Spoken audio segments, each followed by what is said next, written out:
Hola, hola, hola, ¿qué tal? Muy buenas. En esta hora vamos a estudiar nuestra nueva lección, ¿ok?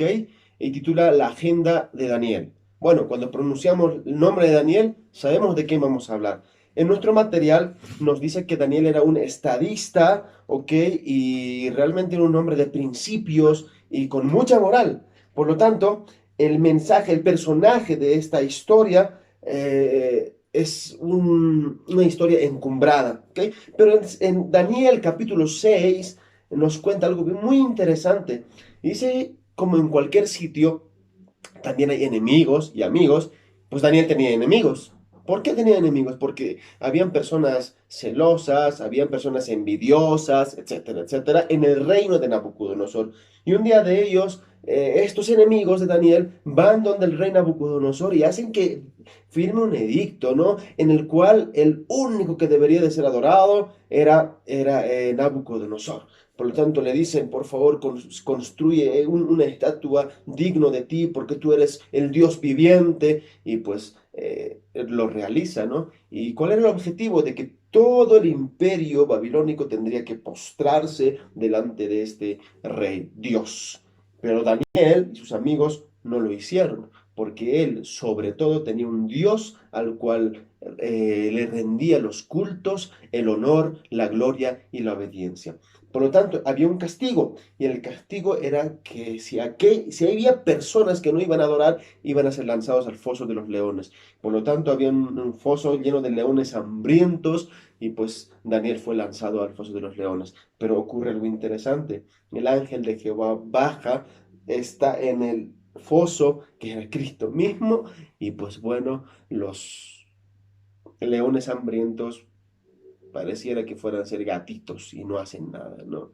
Y pues después de esa noche que durmió ahí en una alfombra de leoncito, al día siguiente van a Nabucodonosor y pues no pasa nada, está vivo. Y es en ese momento cuando dice Nabucodonosor, pues se rinde, ¿no? Ante el Dios Todopoderoso, y pues reconoce a Dios, al Dios de los hebreos, al Dios de Daniel, y a los que habían confabulado los tira al foso de los leones, y apenas estaban entrando, el león se los despedaza y se mueren. Eso se encuentra en el capítulo 6 de Daniel. Muy bien.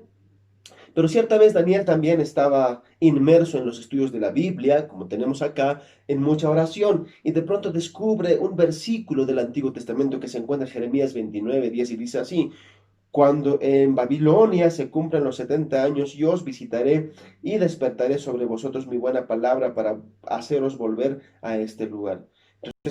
Él se pone a leer esto y empieza a preocuparse por cuál es el sentido de este texto, qué es lo que está diciendo.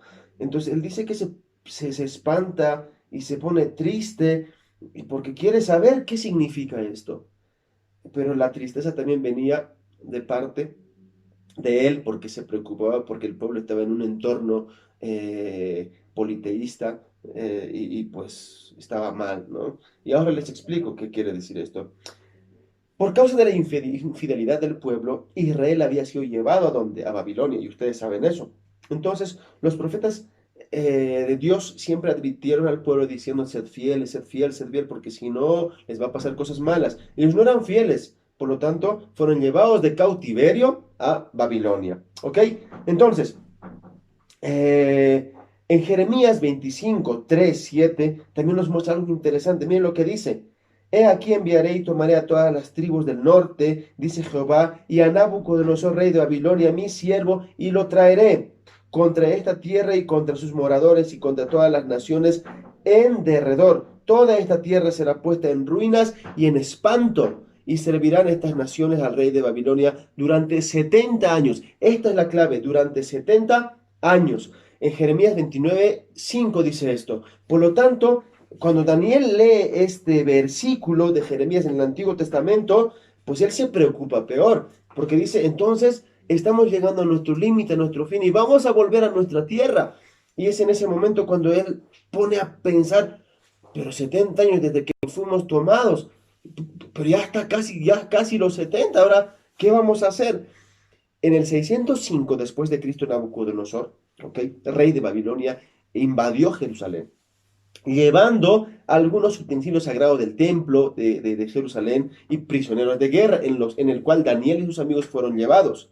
Esta es la primera invasión que hace Nabucodonosor. Y luego, después de más o menos 8 años, hay una nueva invasión, la segunda invasión, en el 597 antes de Cristo, vuelve a invadir a Jerusalén y pues Nabucodonosor nuevamente en esta oportunidad lleva cautivos hacia Babilonia y es en esta época cuando lleva a Joacim, rey de Judá.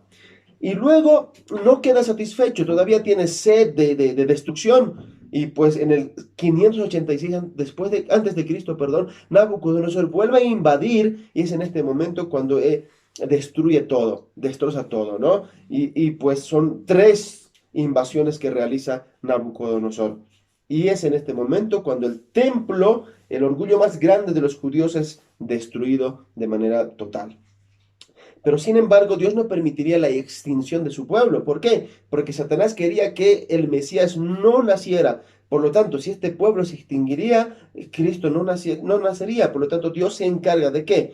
De que este pueblo regrese a sus dominios, a su tierra. Eso es lo que está leyendo en Jeremías Daniel y por lo que se preocupa es esto, ¿no? Entonces, en el 605 antes de Cristo, entonces tenía una fecha de finalización. Iba a durar 70 años este cautiverio por culpa de la desobediencia del pueblo y de su pecado. Ahora, Daniel estaba cerca del fin y dice en Daniel 9:2 algo muy interesante. Yo, Daniel, miré atentamente a los libros en el número de los años y habló, dice, y me habló Jehová al profeta Jeremías que habían de cumplirse las desolaciones de Jerusalén en 70 años.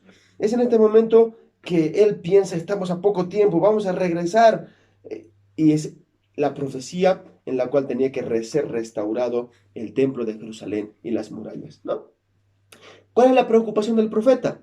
La preocupación, mira, dice, y me volví mi rostro al Señor buscando en oración y ruego, en ayuno, silicio y ceniza. ¿Por qué tanta tristeza? ¿Por qué tanta preocupación de Daniel, del profeta, en el cautiverio donde se encontraban? ¿Por qué?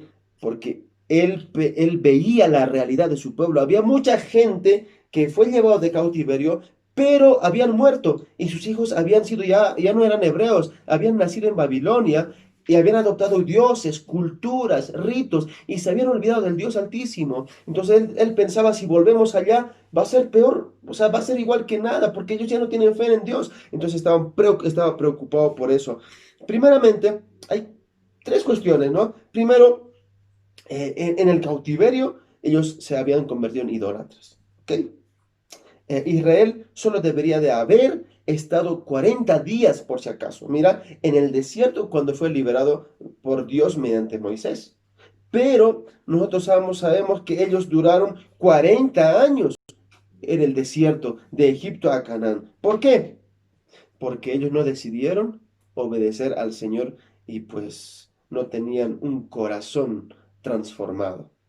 Y ellos eran rebeldes. Es por eso que, mire, de 40 días a 40 años, o sea, es mucha diferencia. No llegaron rápido a la tierra prometida porque ellos se habían tornado idólatras y tenía que cambiar toda esa generación. ¿Ok? Bueno, el cautiverio, como ya les había dicho, había muchos niños que habían nacido, el idioma hebreo había sido olvidado, al Dios Altísimo también, y realmente estaba en un momento caótico este pueblo. Muy bien, pero bueno. Daniel 9 nos cuenta acerca de esto. Y de pronto el ángel Gabriel baja y le dice a Daniel, Daniel, ahora he salido para darte sabiduría y entendimiento, y al principio de tus ruegos fue dada la orden, y yo he venido para enseñártela porque tú eres muy amado, entiende pues la orden y entiende la visión. Y es en este momento el ángel Gabriel le da a entender, le da el significado del texto que había leído, el cual no entendía Daniel. ¿Ok? Y se trataba acerca del nacimiento del Mesías, del ministerio de Cristo acá en la tierra y en el santuario celestial. ¿Ok? Entonces, imagínate la velocidad de la luz, pero el ángel apareció de pronto en una velocidad divina y le dio toda esta información. Y es en ese momento cuando nosotros podemos ver que Daniel 9, 24 al 27 nos habla de algo interesante. ¿De qué nos habla? Nos habla acerca del inicio de las actividades del Salvador. En la visión que había recibido Daniel era que tenía que pasar 70 semanas. ¿Para qué? Para que el Hijo de Dios, para la oportunidad, perdón, para la oportunidad que tenía, una nueva oportunidad que tenía el pueblo para poder arrepentirse. Esas 70 semanas fueron cortadas de las 2300 tardes y mañanas. En Números 14:37, Ezequiel 4:6 nos habla acerca de que la semana se puede leer Shaphuim. ¿Qué significa? Son periodos de días, los cuales nos muestra aquí que, en términos proféticos, un día equivale a un año. ¿Ok? La profecía del día por año en Ezequiel y en Números. ¿Ok? Entonces, las 70 semanas serían, si nosotros lo ponemos por 7 veces, serían 70. 70 semanas serían 7. 7 veces 70 por año, 490 años. ¿Ok?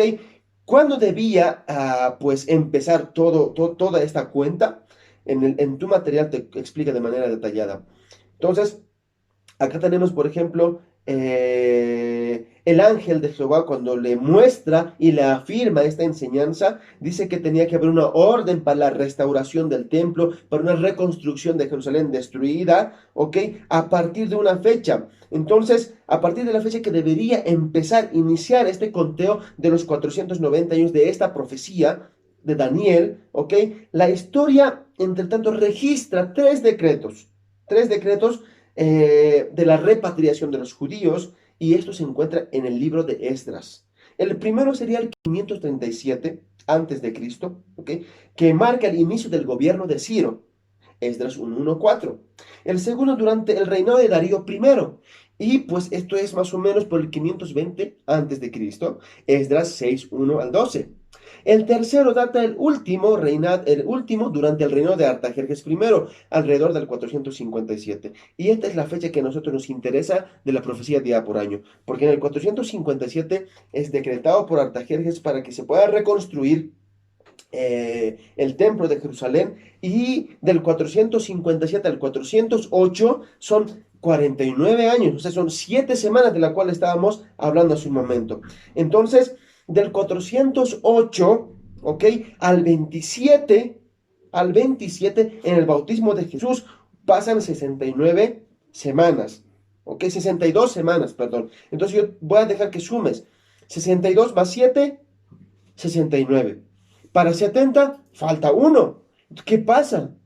Entonces, en el 27, el Mesías prometido es ungido. Es lo que nos muestra Daniel 9. Es ungido el Mesías. ¿Qué significa? Juan el Bautista lo bautiza en el río Jordán y Jesús empieza su ministerio durante 3 años, ¿no? En esos 3 años, ahora, hasta el 69, ¿ok? 457 hasta el 408 es restaurado, ¿no? Es restaurado, ¿no? Entonces empieza la orden en el 457 de la reconstrucción del templo. Entonces, hasta el 408 se restaura Jerusalén. Entonces, son 7 semanas.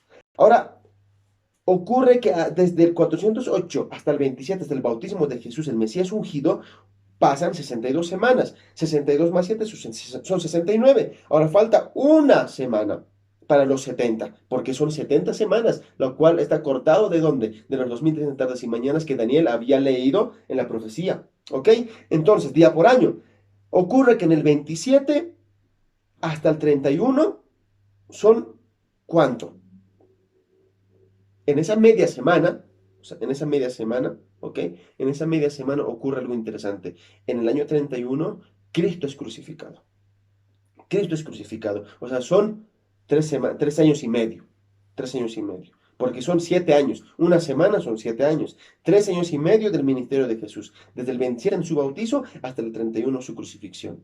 Y desde el 31 hasta el 34, que fue el apedreamiento de Esteban, que fue uno de los primeros mártires, pasó también 3 años y medio. Durante una semana o 7 semanas se completan las 70 semanas de la profecía, que fue cortado de los 1810, de las 2300 tardes y mañanas.